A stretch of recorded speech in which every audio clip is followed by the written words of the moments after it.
Good evening. The world is in turmoil from West Asia to Europe to the United States, and in midst of war clouds over West Asia, the President of the United Arab Emirates, Sheikh Mohammed bin Zayed Al Nahyan, is in Delhi. He air dashed to Delhi. He's met Prime Minister Narendra Modi. The two are close personal friends, and India and UAE are also close strategic partners. Their aim is to increase bilateral trade to cross the $100 billion mark beyond oil. And this is a very crucial visit. Prime Minister Narendra Modi went to Palam Technical Area to receive the President of the UAE. They travelled together to 7 Lok Kalyan Marg. The images that you see on your television screen, this indicates the warmth, not just in their personal ties, but in India-UAE ties. Now, Foreign Secretary Vikram Misri says India-UAE summit, it was short, but it was substantive. It reflects the close ties between Prime Minister Narendra Modi and the President of the UAE, Sheikh Mohammed bin Zayed Al Nahyan. Talks were both restricted, one-on-one, and of course at the delegation level. There are several key agreements that were inked. That's breaking news that's just coming in, including a letter of intent towards a strategic defense partnership, cooperation on space infrastructure, and UAE's participation in the Dolera investment region. Plus, there's a long-term LNG supply deal that makes UAE India's second largest LNG supplier. The two sides have also agreed to deepen cooperation on food security, civil nuclear energy, artificial intelligence, data centers, and supercomputing, reinforcing the width, the breadth of the India-UAE strategic partnership. For India, UAE remains a very critical economic and strategic partner, backed by the Comprehensive Economic Partnership Agreement, which was the basis framework which led to growing trade, strong investment.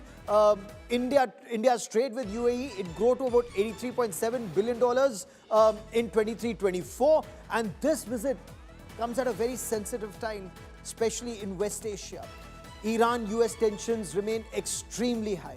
Gaza continues to simmer. Then there is the Yemen conflict, tensions between UAE and Saudi Arabia. Against this backdrop, the Modi MBZ visit and the dialogue on a wide-ranging subjects, it shows that the timing is very crucial. Tensions over Yemen. Riyadh's recent outreach to Pakistan reported Saudi strikes impacting UAE-linked assets in Yemen. It just adds many very, very complex layers to this visit. Now, MEA officials tell India today that UAE and India share a high degree of convergence on a number of issues, regional issues and global issues. Today's talks are all about charting the next phase of partnership. We will also tell you more about these images at the Prime Minister's residence. Prime Minister Narendra Modi is being introduced to the delegation from UAE, and the President of UAE is being introduced to External Affairs Minister, Dr. S. Jaishankar. You can also see Hardeep Puri, Petroleum Minister, in those images.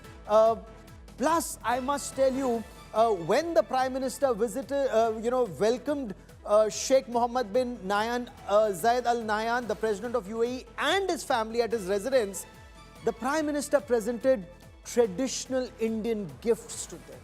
The Prime Minister gifted the President of UAE a royal carved wooden jhula, a swing, and I'll show you those images of that swing because it's a beautifully carved wooden swing.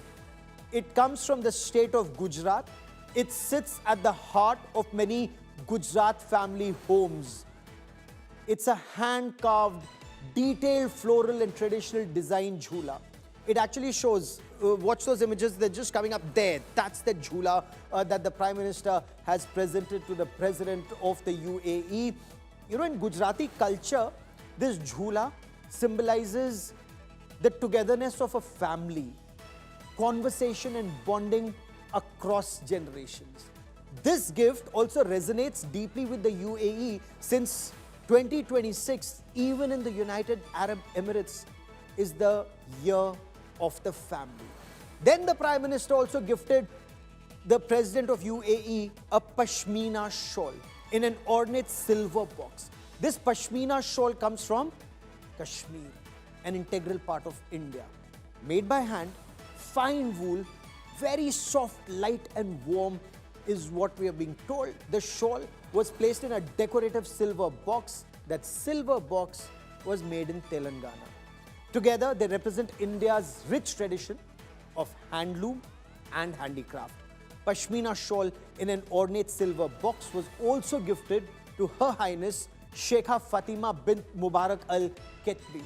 She was also gifted Kashmiri saffron, kesar, in an ornate silver box. Now, grown in the Kashmir Valley, saffron is actually, you know, the more crimson, the deep crimson saffron, it just stands for intense aroma and is an integral part, not just in Kashmir, but even in the rest of the country. Before I get you more on the story, listen in to Foreign Secretary Vikram Misri. The discussions between the two leaders focused on several new and emerging areas of cooperation as well. In fact, to capitalize on the new opportunities for civil nuclear cooperation in the light of the passage of the Shanti Act in India for sustainable harnessing and advancement of nuclear energy for transforming India. The two sides decided to explore partnership in advanced nuclear technologies, including development and deployment of large nuclear reactors and small modular reactors, as well as cooperation in advanced reactor systems, nuclear power plant operations, and maintenance and nuclear safety. So let's try and make sense of some of these developments at a time when USS Abraham Lincoln, the US aircraft carrier battle group, is en route the Persian Gulf. Donald Trump, the US president, has invited several countries, including India, the Indian Prime Minister Narendra Modi, to be a part of the Board of Peace for Gaza. UAE, Saudi Arabia tensions over Yemen. Now, that's a cause for concern, not just for the region, but the world. Pakistan, Saudi Arabia, Turkey defense pact in the work. So there are many developments that are taking place. And of course, the bilateral partnership. There are about 4.3 million Indians, Indian expatriates in the United Arab Emirates. So that just shows how close the two countries are. Joining me on India First is Pranay Upadhyay, my colleague, and of course Sushant. Sareen is Senior Fellow at the Observer Research Foundation. Pranay, sudden and short visit, but this is more than just a courtesy call of friends. You know, while the Foreign Secretary spoke of some of the MOUs that have been inked, what were other aspects that were discussed here? The most important and significant part of this visit was the timing. As you mentioned about what is happening in the West Asian region, the turbulent, geopolitics of West Asia. At a time, probably President Sheikh Mohammed bin Zayed Al Nahyan felt that this is the time to talk and have exchange of ideas with the Prime Minister of India, who has important influence in that entire region, and reaching out to India for more robust partnership. This visit might be short in terms of the time both leaders spent. It was only 3.5 hour visit, but very substantive in terms of the delivery. See the list of agreements agreed between both the countries. So it means that both the leaders share a robust partnership. They share a close partnership, and the kind of bond they have. If such kind of a visit can be worked out at a short notice, you can very well understand, Gaurav, that what kind of partnership Prime Minister Narendra Modi and Sheikh Mohammed bin Zayed Al Nahyan shares. And we have seen in the past that Sheikh Mohammed bin Zayed Al Nahyan visited vibrant Gujarat. Prime Minister Modi and Nahyan, MBZ, as he popularly known as, have carried out road shows as well. And see the areas, what the both leaders have agreed to work upon, be it investment, be it the space sector, development of the new space launch site, the new satellite fabrication facilities, the nuclear sector, as you heard Foreign Secretary Vikram Misri mentioning and listing out all those things. Okay. In fact, in terms of the investment, both India and UAE will work not only to expand the bilateral trade, but they will also work to expand the trade and export of Indian goods in West Asian region as well as in the African continent. So definitely it's very substantive in terms of the delivery and in terms of the geopolitical impact of this partnership. It indeed is. Remember when Prime Minister Narendra Modi visited the UAE in 2015, an Indian Prime Minister was visiting UAE after a gap of more than 3 decades. And in the past decade, 2015 to 26, this relationship has gone from strength to strength. Sushant, Sareen, symbolic and substantive given the fast-paced developments in the region. But this particular visit coming at a time when there's a Saudi-Pak defense agreement, Turkey is also trying to become a part of what is being widely touted as the Islamic NATO. How do you see this visit? Gaurav, I see it more substantive than symbolic. And the accords that have been signed, which we've just been told by Pranay and by the Foreign Secretary, you know, I am actually very curious to know what beyond that, because I would imagine that this kind of a visit, this short, sweet kind of a visit, is not just for coming and signing these accords. You could have probably scheduled it later as well. I am quite curious to know what were the other discussions which we are not being told. Yes. And that, to my mind, is what is really, it's not as though what has been signed is any less significant. I think it tells you the trajectory of the relationship. And this relationship has just grown from strength to strength, not just in economic numbers, but in the sheer, the depth and the breadth of the kind of engagements that we are getting into with the UAE. But I would imagine that, a discussion between the two principals uh, could not have happened unless some very serious strategic aspects of the relationship were not on the table. We've got some hint of it, of that letter of intent which you mentioned earlier. Yes. But is it something beyond that? Is India also looking at playing a much bigger role than what we have already played in West Asia so far? So Is that this bigger role is Sushant Sareen. So let me just prod a little further. That bigger role vis-a-vis Iran, or that bigger role vis-a-vis Israel and Gaza? No, I don't think either UAE or India is interested in playing a bigger role vis-a-vis Iran in terms of taking any kind of an offensive action against Iran or being involved in anything which goes against Iran, any kind of kinetic action against Iran. I don't think we would be interested in doing that, nor for that matter would be. I think the Gaza factor would certainly have come up. I would imagine that because I have no way of knowing what happened. I wish I was a fly on the wall when the Prime Minister and His Highness were discussing these issues. But I would imagine that the Gaza issue would certainly have come up. I think Israel and the UAE have developed close relationship. I think there's a convergence of interest between the two out there, and India fits in very well.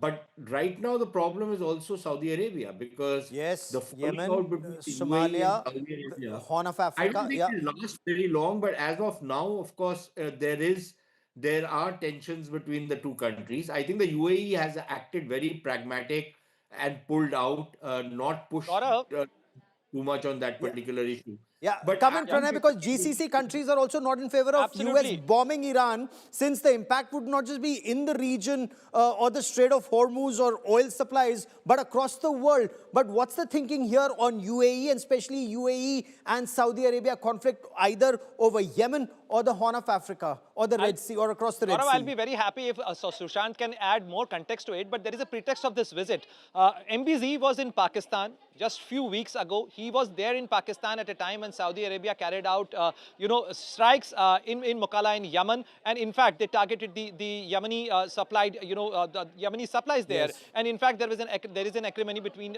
both these states. And at that point of time, the Pakistani Foreign Office issued a statement which expressed in explicit terms the complete solidarity with the state of Saudi Arabia, and they did not even mention a word about UAE. So clearly this is a message. And now we see that what Foreign Secretary Secretary has mentioned that Mohammed bin Zayed in Al Nahyan clearly said and expressed that we condemn in equivocal terms the cross-border terrorism. All the perpetrators, financiers and supporters of terrorism, cross-border terrorism need to be brought to justice. So clearly there is a divide, there is a shift taking place in the GCC region.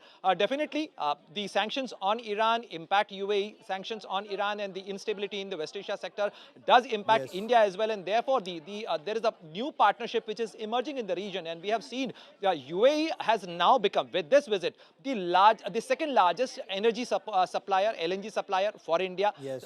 Secondly, or most importantly, UAE is a house for like the highest number of expats, of Indian expats. So 4.5 million 4 people yep. of India are residing in UAE. In terms of the employment, in terms of the investment, in terms of the regional security architecture, the India-UAE partnership has a very significant role, and this is So also a let me larger bring in message, as Sushant Sushant was once also again into mentioning. this conversation, because Saudi Arabia and the UAE, Sushant, are at daggers drawn over Yemen, across the Red Sea, over Sudan and Somalia. Would it be a tightrope walk for India, or are we very clear now, given the situation of that Pakistan-Saudi Arabia defense partnership, that India and the UAE are much closer? Look, I don't think either India or the UAE is interested in going against Saudi Arabia. I think the UAE and the UAE has shown that while there were certain differences between them and the Saudis, I don't think the UAE is interested in getting into a long-winded kind of a tiff with the Conflict. Saudis. At least they will try not to do that, and they've given indications of that. Also, remember one thing. It's good that Pranay brought out the visit of MBZ to Pakistan, but he just went out there because the Pakistanis are literally begging him that, at least make some kind of an official visit into Pakistan. And then he went for his hunting trip to Rahim Yar Khan. But the thing is, and the next day, the Pakistani Prime Minister went to call on him. The difference, however, is that the sheer, the nature of the agreements that were signed today. But more than that, also remember that UAE and Pakistan have had somewhat testy relationship. The Yes. UAE is not issuing visas to Pakistanis. Almost 80 to 90% of visa applications by Pakistanis are rejected. Part of the reason is that Pakistanis go and beg in the UAE. They create a nuisance out there. They bring their politics out there. They are involved in all kinds of criminal activity in the UAE. And that, of course, has not gone down well with the UAE. Secondly, Nobody I wants to think give a visa to chores, that is to very chores important. and beggars. Gaurav, The clear United this. States has also put restrictions. But Sushant, if you give me 30 seconds, Allow me to should India make join the Trump Board for Peace for Gaza, since it's not a UN mandated effort, or keep it at arm's length? Because I'm sure that also would have been on the table. Gaurav, before I come to that, there's one thing which you must understand, that inside Pakistan, over the last 2 months or so, there has been a sustained propaganda campaign against the UAE. They've been Yes. bad mouthing the UAE, they've been accusing it of spreading terrorism in Pakistan and all kinds of other things. But on the Gaza question, look, I think that invitation has come to India. I don't think we should accept it or reject it in a knee-jerk manner. Let us see what exactly it entails. Because as of now, it seems that it's a private limited company that Trump is floating, and he wants all other countries to come as board members and eventually probably put in $1 billion each. But what will be the responsibilities? Will we be shareholders? Will we call the shots? Will we have something to say in that? Or will we all be supplicants to His Highness, the great emperor of the world, the great Nero or the great Caesar, Donald Trump, where everybody is genuflecting before him and stamping on whatever he demands on whichever day he wakes Oh, up? Are we going to do that? So I don't think there's a whole lot of clarity on what exactly is involved in becoming a member of this board of peace. We don't know as yet. There is no meat on that skeleton right now. oh, absolutely. And we'll be tracking that story very closely. Sushant, stay on with me. Pranay, for the moment, many thanks for joining me. I now have to move on to the other big story we're tracking here on India Today. And I'm shifting focus for a moment from India-UAE relationship now to sporting ties between India and Bangladesh. But let's step aside a little. It's ICC and Bangladesh. So ICC has read the riot act to Bangladesh. issuing a clear ultimatum to Bangladesh Cricket Board to take a call on either playing the T20 World Cup International in India or not play at all. Bangladesh has to respond by the 21st of January. So that's about 72 hours from now. Bangladesh is incidentally ranked 9th. It's under tremendous pressure after its request to swap groups and move matches out of India were turned down by the ICC. So either Dhaka shows flexibility and stops cutting its nose to spite its face. The ICC is also looking at other options. That is, replace Bangladesh completely from T20 International.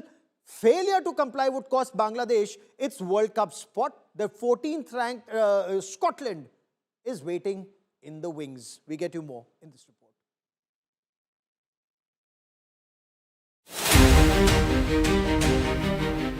Even before the cricket begins, a fierce contest is playing out away from the field of play. The BCB, that is being trying hard to get their matches moved out of India, has been given an ultimatum by the ICC to make its decision by January 21st. 9th ranked Bangladesh are on the defensive. Their request to swap groups has already been denied. With the BCB showing little flexibility on the issue, the ICC is now contemplating replacing them. Not budging is likely to result in Bangladesh losing the spot to Scotland, who are 14th on the ranking.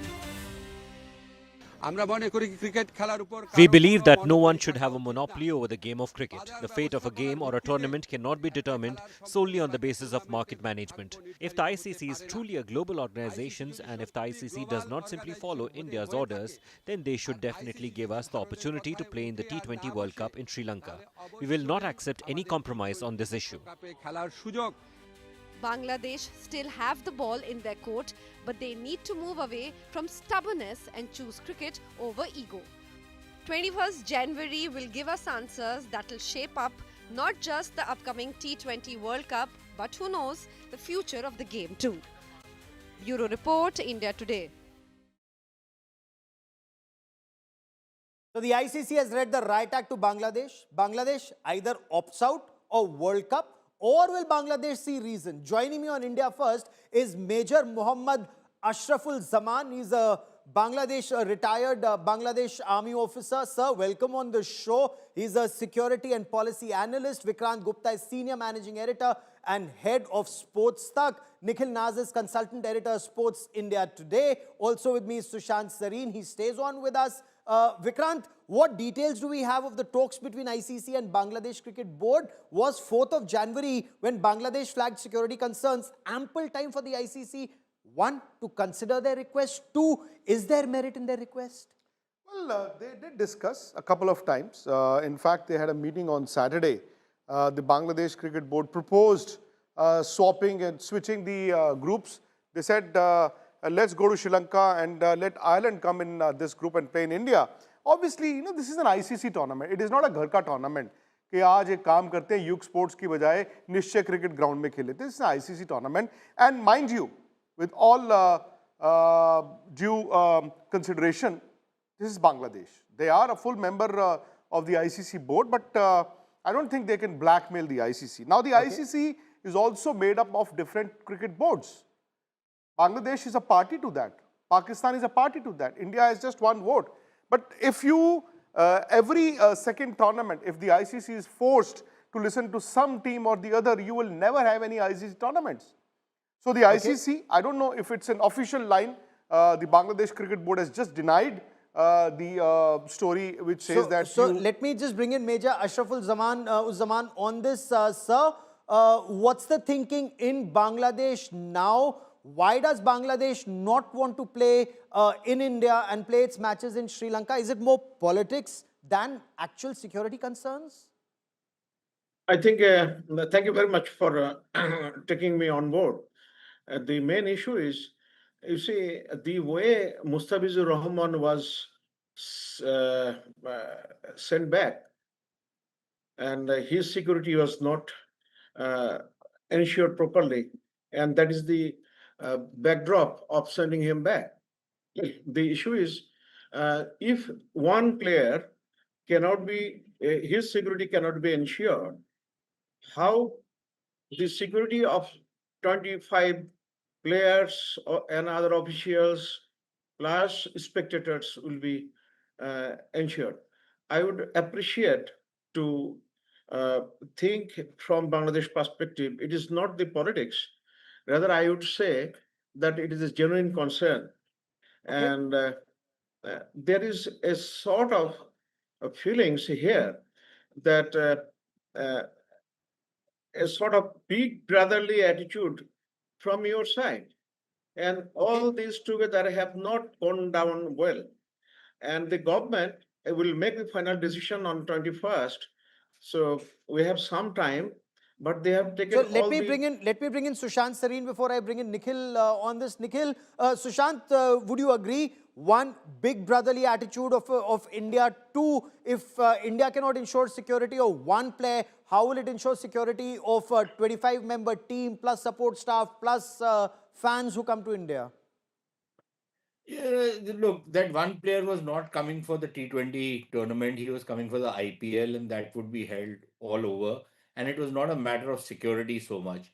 It was a matter of there is a certain amount of anger in India over how the minorities have been treated in Bangladesh, and then a bunch of people raised a lot of noise about why this character was taken in the team, and the team kind of buckled under and they let him go. Now that was a private team where which was there was pressure put on it.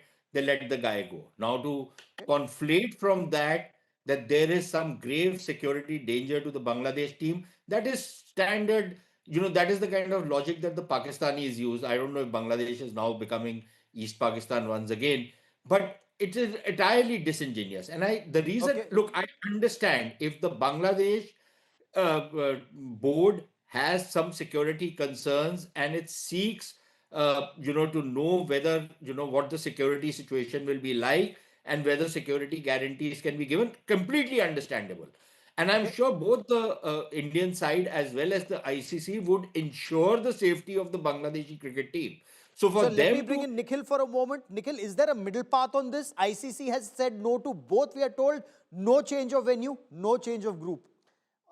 Gaurav, I mean, is there a middle path? Sure, there is a middle path. We've seen it being applied to two countries where you have had a hybrid model. But the question is, can a middle path be possible at the moment? And I don't think so. What you're witnessing right now, Gaurav, I must say, is going to be an unprecedented situation, something that you've never encountered in cricket. You are heading towards a logjam. Looking at the stance that Bangladesh is taking at the moment doesn't, because it's not up to the Bangladesh Cricket Board. Had it been up to them, we were looking at a different scenario, because the government is involved. And now that you've heard from the ICC as well, they don't want to make an exception. They are not going to, because also I understand from ICC's point of view, this is the 11th hour. They can't make those logistical changes. What you're actually looking at the moment, as I say, is just the tip of the iceberg. You might just be stumbling upon the biggest cricket story that there is in a decade, because as I see it, you are heading towards a direct clash, which could actually result in a direct split in the world of cricket. That split may be uneven, whereas you might have India with more countries towards India and taking India's side. However, that split is emerging, because if both parties don't move, and that does seem like the situation, and you reach a situation where Bangladesh are actually, for a lack of a better word, chucked out of the tournament, you have a scenario, there's a threat from Pakistan, you're well aware of that, and they're waiting for an opportunity. I mean, if I was to use a Hindi word, it is, quite often used in Bollywood films, chance pe dance. That's what they're waiting for. But if that was to happen, I agree it'll be lopsided. Vikrant But if wants that to is come to in be on that. happened, it's going to be a serious issue. Okay, there's Vikrant, another- can this actually be a case that Bangladesh is chucked out as, if we were to use that parlance for not agreeing, and Pakistan may say, hum bhi nahi khelenge. Pakistan, again, to continue from where Nikhil left, Begani Shadi Mein Abdullah Diwana is also another movie that fits the situation well for Pakistan Cricket Board. I don't think, Gaurav, the word chucked out can be used for Bangladesh. Okay. See, the cricketing ecosystem in Bangladesh wants to play. They want to play cricket. They also know that without the BCCI or India, their cricket will be finished. Ever since they made their international debut, when they got the test status, Indian Cricket Board was the one who was guiding them. The Asian Cricket Council, the BCCI, so everything was going well for them. It's just that the interim government in Bangladesh is opposed to India. Now, that is going to be a reflection in the cricket board, because again, the cricket board will have to go to the government. The government will say, okay, don't go to the World Cup. The ICC will then turn around and say, listen, aapki dikkat to BCCI ke saath hai. Why is it that you're trying to put the ICC in a spot of bother? Let me bring in Major Ashraful Zaman once again onto this, because is this more about politics, Major Saab? Bangladesh is scheduled to play 4 matches, Kolkata and Mumbai, including the opening game. Opening game is India-Bangladesh on the 7th of February. Now, has the Bangladesh Cricket Board cited any specific threat assessment in either Kolkata or in Mumbai? Or is it, more based out of the broader diplomatic tensions with India and, of course, elections round the corner in Bangladesh? So, anti-India hoke chance pe dance kar rahe Bangladesh ka interim administration. Thank you very much. I have a humble request to the other fellows. I think the rhetorics they used, that's not very complimentary. Definitely, the government, either it is interim government or routine or say normal government, they take decision based on the situation between the countries as well as the country context. Now, you cannot look down a country. I'm very sorry. Some of the gentlemen, he said Pakistan, Purva Pakistan or East Pakistan. These are not very complimentary words. Why should you have difference of opinion? You have a different viewpoint. That's fine. But let's not switch to derogatory remarks. We are discussing cricket issue. And No, so cricket tell me is... this, Major Saab, tell me this. Is Bangladesh happy to sit out the World Cup? Will it, if I may, will it be cutting its nose to spite its face? Whether it is cutting nose or is cutting something else, that is not the issue. The issue is, you see how the cricket has been linked to the politics. Please be kind to consider the minority issues the one gentleman brought out. This is very unfortunate. I have Hindu friends. We have Yes, Hindus your friends around. are being killed every other day in Bangladesh, sir. Every Oh, other day. sorry. I wish your statement would have been true. That is not the fact. You see, be kind to consider one thing, that whatever the issue that had with those people with the Awami League government or the followers, but rest things are okay.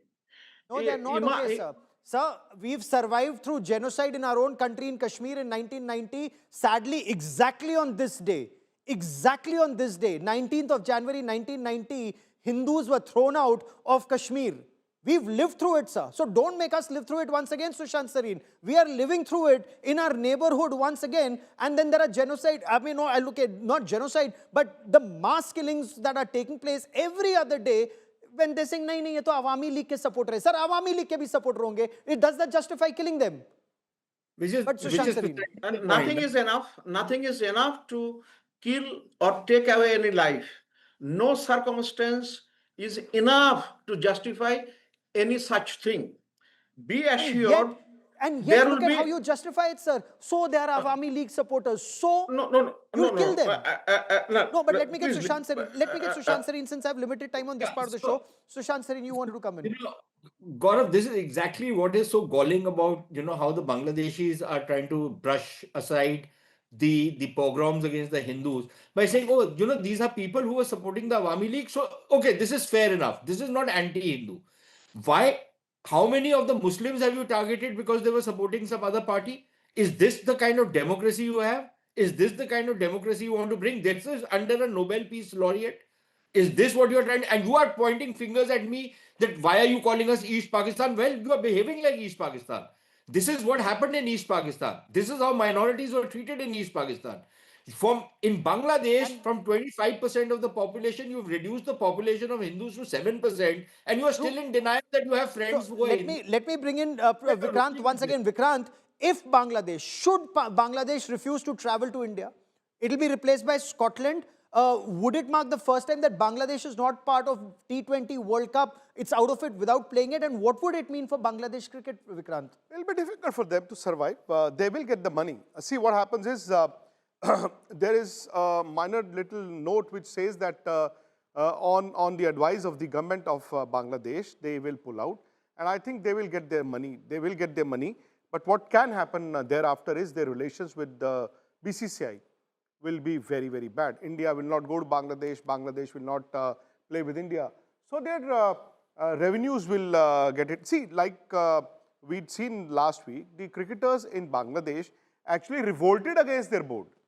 They revolted against their board. And it's just that the Bangladesh Cricket Board knows that the best friend or the most reliable partner that they've ever had was India. Yes. But again, I don't know what's the situation there with the interim government. Nikhil, before I bring in Major Ashraful Zaman once again, then it means in case Pakistan also were to back out, you know, hypothetically speaking, as Pakistani media, at least some in the Pakistani media are reporting this, then it'll be, you know, bilateral cricket would only be Pakistan versus Bangladesh and some countries that may choose to play with them bilaterally? I mean, that would actually, you know, bilateral engagements then, Gaurav, would depend on each country. I don't think like countries like South Africa, England, Australia would want to get involved in bilateral relations with, or spoiling bilateral relations with either one of those countries, whether it's India, Pakistan or Bangladesh. I don't think. But this could have repercussions into ICC tournaments going forward. What are the long-term impacts that you're going to have? Firstly, you have to look at it from ICC's point of view. We're talking about India versus Bangladesh. You've got to remember, ICC is a third party. Yes. ICC may be represented by a few Indian faces there. It still remains a neutral third party. And they have to safeguard their interest, which is to ensure all teams participate at all time. They cannot afford a situation where one team is, you know, asked to step out of the tournament, replaced, or another team threatening that we'll also pull out, because that will be to the detriment of long-term success of cricket. Cricket, remember, is anywhere a very small community. You have limited, you know, permanent members. Bangladesh, Pakistan, India are all that. So you have to see a long-term outlook as well. And I think ICC is going to be looking at that. But for the moment, it does seem like that both parties have dug their heels in and no common ground can really be found at this moment. So, Major Zaman, Yes, ultimately, do you think Bangladesh would want to play now that ICC is making it very clear its options are play or Scotland replaces you? Decision is about 2 days away, that is on 21st. So I won't make any speculative remark on that. I would only hope that this situation comes down, and cricket is a game of the gentleman, so it should continue. And backing out from any tournament is not a good thing for the ICC as well as for us and for other countries. You see, it also hurts India as well, its reputation as well.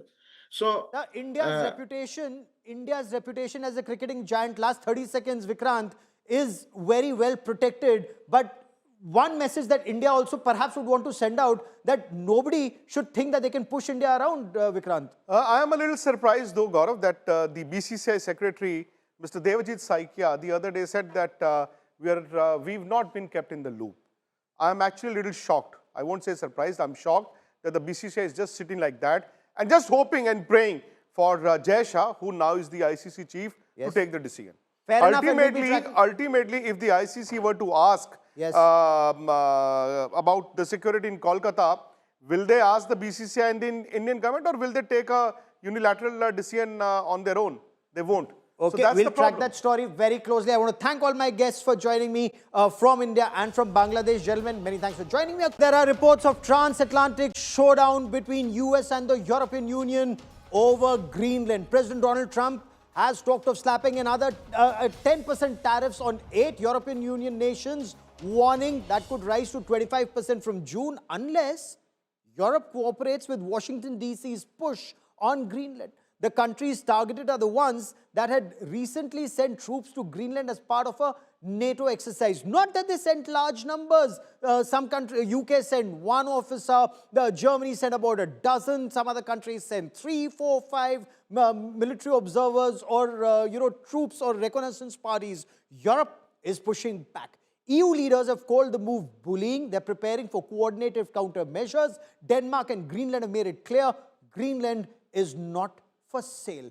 But will Europe now use the trade bazooka? That's coming up.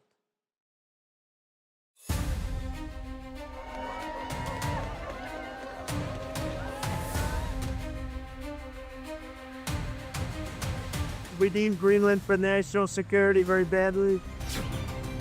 Trump has tightened the screws of the European Union over Greenland. From France to Britain, Denmark to Germany, President Donald Trump has imposed 10% tariffs on 8 European nations. Trump says a failure to cooperate with the US push to take over Greenland could push tariffs to 25% from June 1st. These are the very countries that sent troops, though in small numbers, to Greenland for the NATO Arctic Endurance military exercise.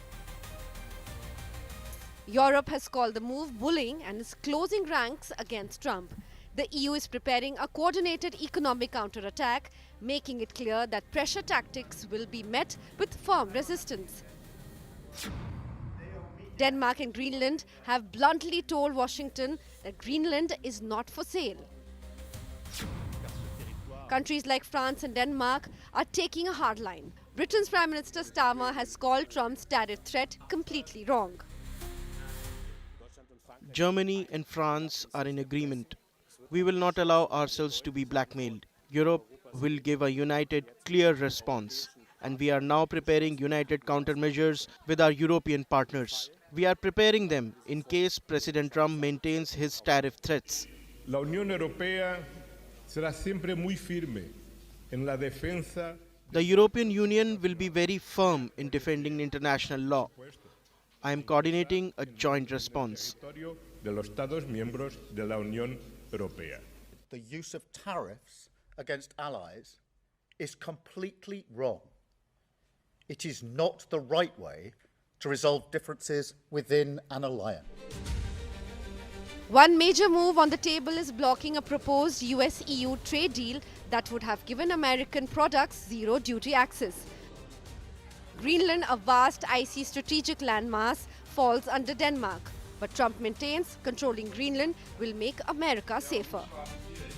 Well, I wanted to say NATO has been dealing with us on Greenland. We need Greenland for national security very badly. If we don't have it, we have a big hole in national security. 7 European countries have now sent troops to Greenland. America isn't backing down. Europe isn't bowing. What began as tariff is fast becoming a full-blown transatlantic showdown with Greenland and its frozen heart. With Geeta Mohan, Bureau Report, India Today.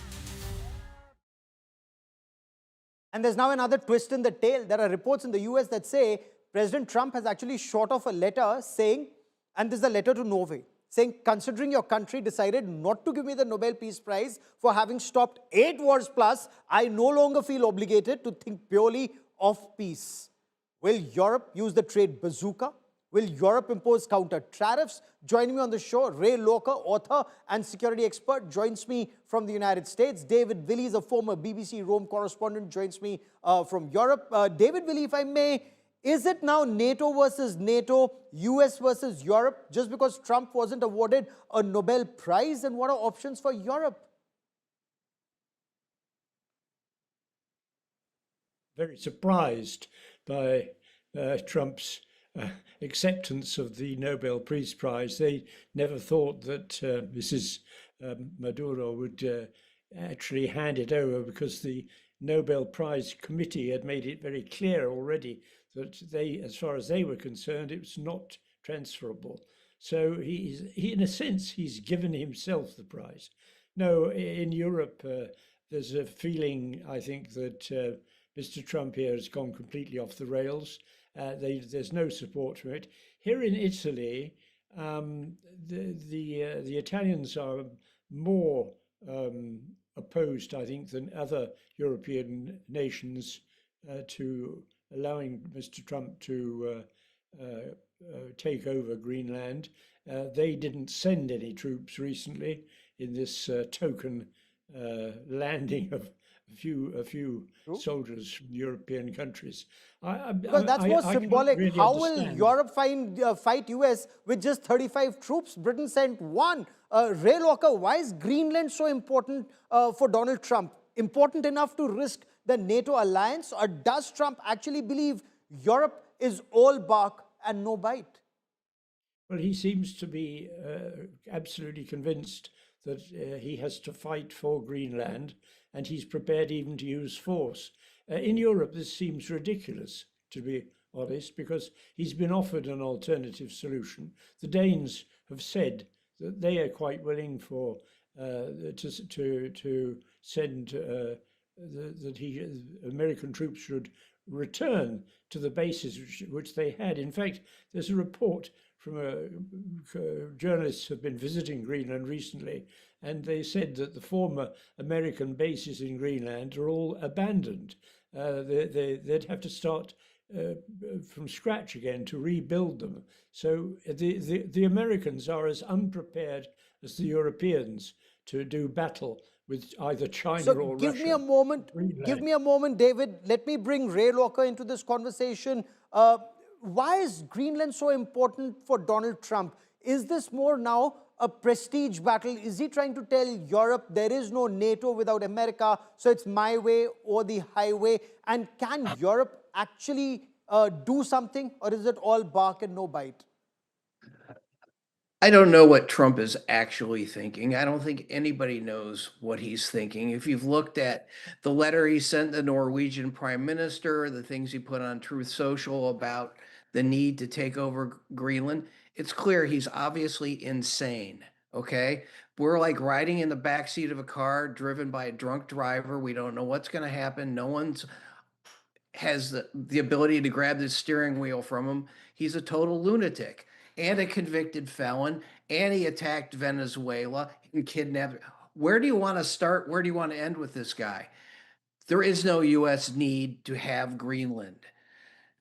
As our other guest has noted, we've had bases there for a long time, and we abandoned them. So they weren't that important. And if we wanted to go back, Denmark would let us go back. We don't need to own Greenland or possess it or whatever he thinks we need. He's a lunatic, okay? And all this talk about what does Trump want? What are the U.S. security needs? Who knows? He's crazy. He's just a crazy person. The Americans have been there since the World War. Post-46, they've had a number of bases and troops. But David Willey, reports suggest that the European Union is in talks to potentially impose tariffs on about $100 billion, $108 billion of US goods if Donald Trump actually follows through with his threat to hit European countries with 10% tariff on the 1st of February. Will Europe, in your view, sir, use the trade bazooka? Is Europe on the same page on that? I don't think so. I don't think that Europe is ready to do battle, really. So far, it's been all words and no real action. The Europeans don't really know how to deal with President Trump. Your other contributor here calls him crazy. Well, there's a lot of people who would agree with him, but I mean, I think his madness is a rather cerebral madness. He knows what he wants, but the way he's going about it and the style of which he's operating is abhorrent to most Europeans. They don't understand why a president of the United States should be openly opposing policies that Europe has been supporting for 80 years. But is there a method to that madness? Is there a method to that madness? Does he have a larger game plan for Europe to fall in line? Europe already, Europe already is now bringing up their defense spending for NATO. The Trump administration is now threatening 10% tariff, rising to 25% on selected European countries that are participating in this military exercise. Now, given this 15% reciprocal tariff, plus 50% on steel and aluminium duties, how much room does US realistically have before tariffs start stacking, to damage US importers and consumers? Or is there no thought given to that, sir? They're already damaging US businesses and consumers. What Trump is saying basically is we're going to charge Americans more for European products because we pay the tariffs, not Europe. We're going to charge Americans more for European products because Europe won't go along with my crazy idea about Greenland. I mean, and that is sinking in the United States. People here know that this economy and the problems with this economy are Trump's fault, okay? And he's going to double down, triple down, quadruple down on what he's already done, and we're going to pay for it. And you're seeing it already with lower manufacturing output, lost manufacturing jobs. And remember, tariffs are supposed to help the U.S. manufacturing sector. They're not. Businesses have been eating many of the tariffs. That's going to stop. And more, you're going to see the prices passed on to U.S. consumers. So he wants to punish the last 30 seconds I Americans. have on this part of the show, Ray Loka, is NATO as we know it dead or dying? Well, it's certainly in critical condition. Okay. David Willey, is that also your reading? NATO as we know it, especially when it's America versus Europe, NATO will not be able to trust each other once again, because soldier to soldier, you need to trust each other. The Europeans, I think, have a much more sophisticated attitude towards the problems that President Trump has created. They are prepared to wait out, I think, to see what the election is, the midterm elections are going to produce in November of this year. That's going to be the critical time. Nobody knows really from one minute to another what President Trump is going to do. That's the So it's a 9-month-long wait. Will a happy baby be born 9 months later, or will there be a bigger nightmare? Ray Loka and David Willey for joining me here on this India First special broadcast. Many thanks. When we look at the situation, NATO versus NATO, America versus Europe, we can only watch and wonder what next, and we'll be reporting that on India First. Many thanks for watching.